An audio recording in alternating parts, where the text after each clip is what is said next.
Where did we meet, Pauline? We met over in the hall at a It was concert. the hall. I thought it was back room club. No. So we're fighting already. Yes. We might as well keep her going.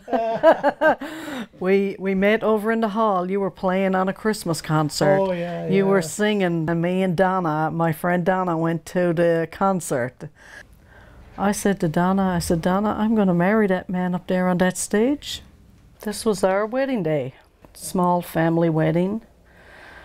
I guess you could say is what they call a shotgun wedding here in Newfoundland. You can't really tell, but I'm about 7 months pregnant here with Jennifer. Our second, we already had Stephen. Raising kids in outport communities, they just got the whole sense of freedom. You can let them go anywhere in the harbour. You don't have to have fences, pin them in your backyard. You're not worried about anyone. Everyone looks after them. If they got in trouble or they strayed a little ways, someone would call and say, do you know Stephen is down here? He's all right here, just letting you know. Somebody always knows where your children are, and somebody is keeping an eye on them. We both worked in the plant. We tried, I think Bob worked day shift and I worked night shift, right? Mm-hmm. I could be home with the kids in the daytime and he was home with them in the nighttime. One of the best things I ever did, that to me, was one of the best things I ever did. I felt better when I went fishing than I was in that plant. I liked on the water, catching the fish, you know, there was, especially when the fish was there, like, you know, there was, you know, and you catch like a couple of 1,000 pounds of fish, you know, and you look in the, what they call the pound of the boat where all the fish is stored, like, and you can say, my God, did we catch that fish today? Man, you got to $5 for it. You know, you had a good day's catch, like, you know, and you couldn't wait till the next day to get back out there again to try it again, like, you know.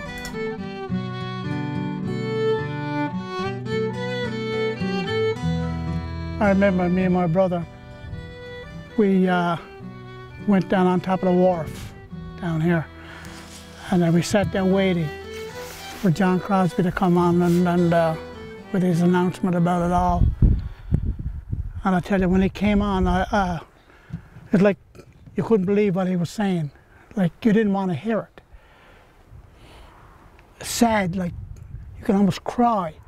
You know, that's how sad it felt. But we knew you must go on. You couldn't stop. You had to do something.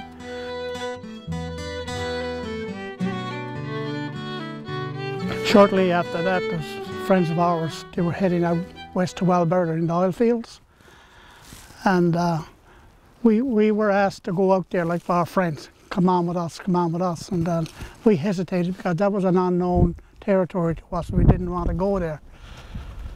But a couple of years later, wife and I, we said, let's do it. Those trailers, like those long trailers, very long trailers. And we had about anyway from 40 rooms in it, 20 on each side of the buildings inside. And that's what our work was. I had to do one of those every day. And Pauline had to do one of those every day. Like cleaning. Cleaning, yeah. Yeah. We spent Christmas out west.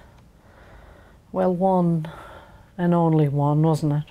It was the saddest time of my life.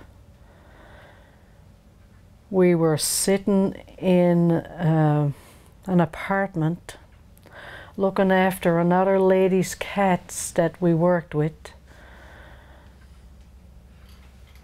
We couldn't find a turkey.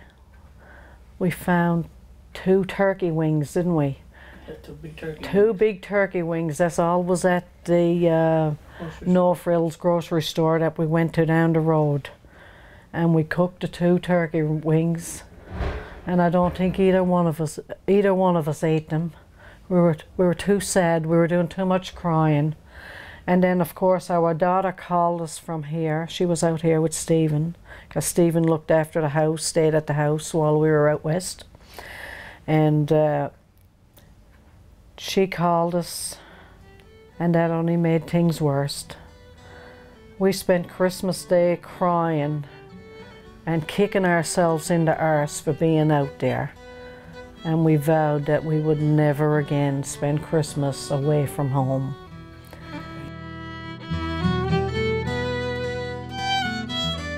We own the old house here, and it was a shed where my husband used to store his fishing gear. He had his fishing gear in there for a couple of years.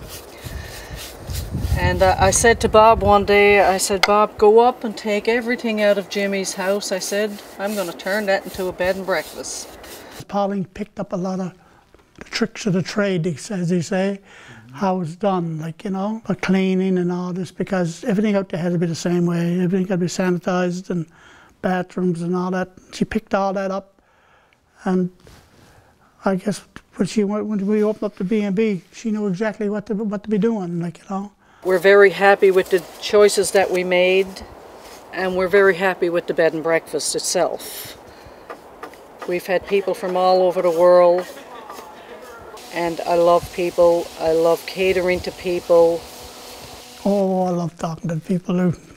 Yeah, we sit down every morning for breakfast, we get a cup of coffee and sit down and we'll talk about their life and our lives, you know. People, like in Beattyville, our community here in Beattyville, everybody loves their community. They like here, you know, they just like here. But like I said, sometimes things go wrong, you know, like the fishery and stuff like that, like, you know, and then the people move away to work in St. John's and places like that. And like I said, the younger people, they don't hang around here now. They come out of school, and they've gone into university and getting the degrees and whatever. And like that's what I said, in 20 years' time, and all us, we all die off, the older people. I don't know what's going to happen. I don't know. Beattyville is home. It's where we both grew up. It's where our families came from. And it's where we made our living. It's where we raised our children.